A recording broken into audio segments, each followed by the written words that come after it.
Alam niyo po ba na if you're stealing 1 billion a year, you're actually stealing 2.7 million a day.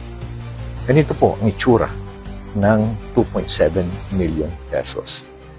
Magkano ho ba ang kinikita ng ating mga vendors araw-araw? 400? 300? Yung mga jeepney at yung mga taxi drivers, magkano po? 600, 700 na good day. Magkano po ang allowance ng mga kabataan ngayon? 25 pesos, 50 pesos, 100, 150. At paano naman po ang ating mga sundalo na ang kanilang allowance para sa kanilang araw-araw na pagkain nasa 350 pesos lang at nakikipagyera pa po yan ngayon. Habang ang mga tiwaling government officials nagnanakaw ng 2.7 million a day, wala pa hong tax yan. Nung nakarang araw, nakita po natin ang mga perang nakapatong po sa mga lamesa during congressional hearings.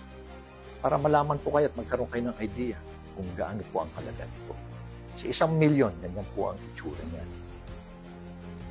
Sa 5 million pesos, ito naman po ang itsura niya. At ang 10 million piso, ito naman po ang itsura. At ano naman ang dimension ng 1 billion piso?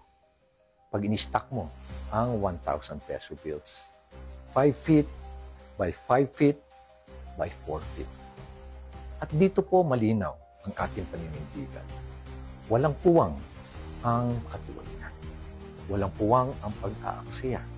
Ang pera ng bayan ay dapat gamitin ng may malasakit at pananagutan.